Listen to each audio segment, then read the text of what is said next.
अब इधर गुरुदेव वशिष्ठ जी के द्वारा भरत जी को बड़ा सुंदर उपदेश दिया जाता है। बेटा भरत, अयोध्या में ये जो घटना घटी, इसके मूल में तुम्हारी माता कैकेयी के वरदान है।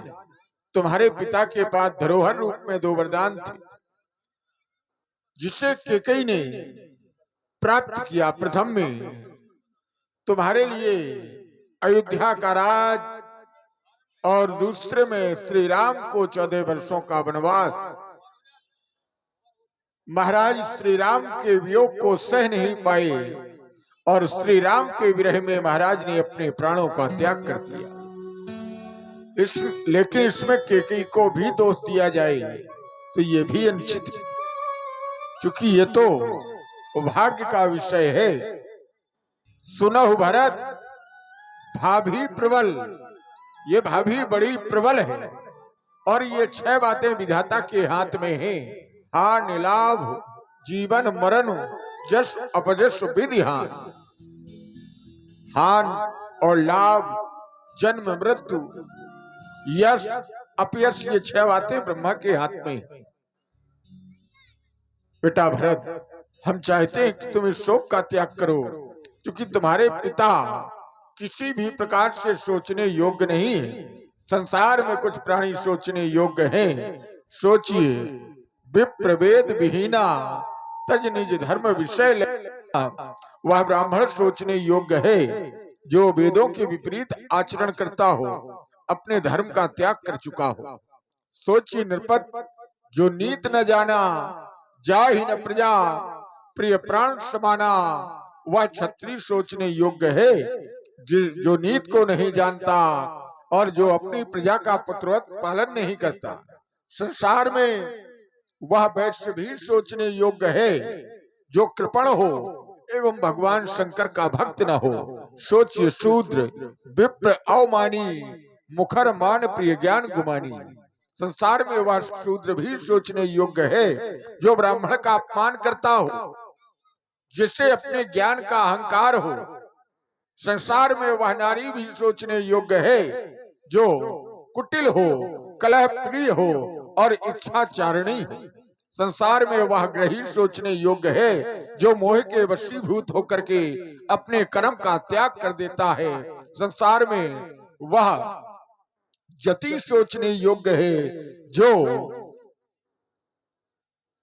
अपने मार्ग पर न चल करके विषय में लिप्त हो जाता है। लेकिन सोचनीय नहीं दशरथ राऊ, भुवन 4 दश प्रकट प्रभाव। महाराज दशरथ किसी भी प्रकार से सोचने योग्य नहीं है। इनका तो 14 भुवनों में प्रभाव विदित है। अरे इतना ही नहीं, तुम्हारे पिता जैसा राजा इस संसार में ना तो हुआ है, ना है और ना भविष्य में होगा।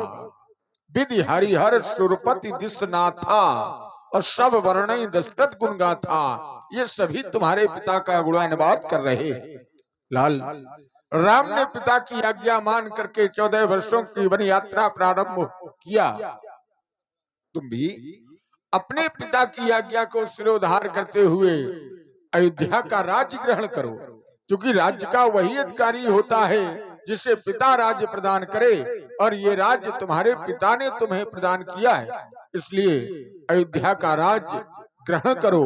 पिता की आज्ञा सर्वोपरि है। संसार में ऐसे ऐसे पितृभक्त भी हुए हैं जिन्होंने अपनी पिता की आज्ञा पर मां का मस्तक काट दिया।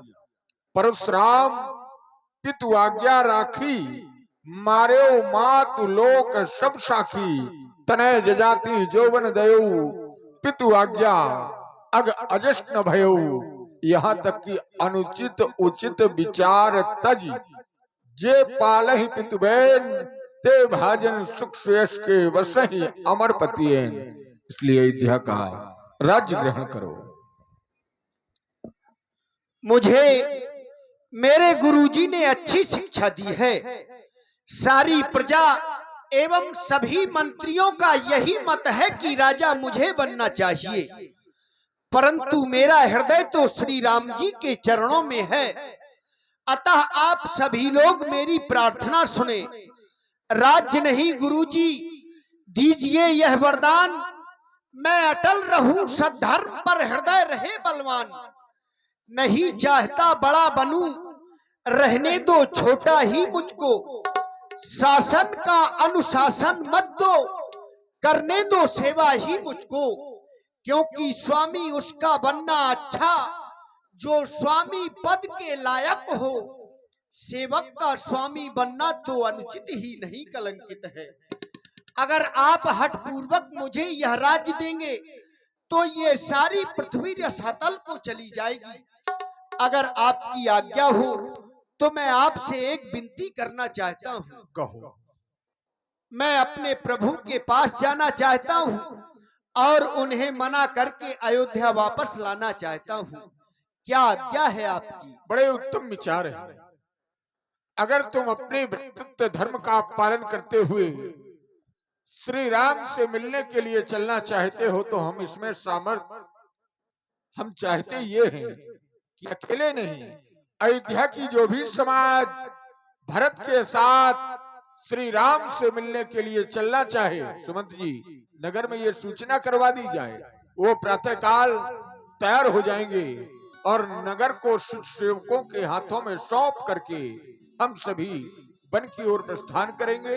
रात तिलक की सामग्री भी ले ली जाए, वहीं चल करके श्री राम जी का राज्याभिषेक किया जाएगा। इस तरह से नगर लोग सब सजी सजी जाना, चित्रकूट कह कीन बयाना।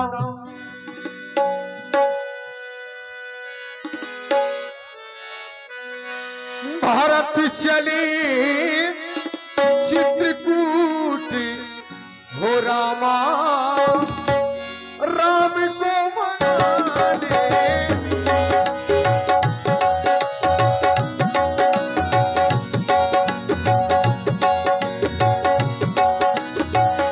भारत चले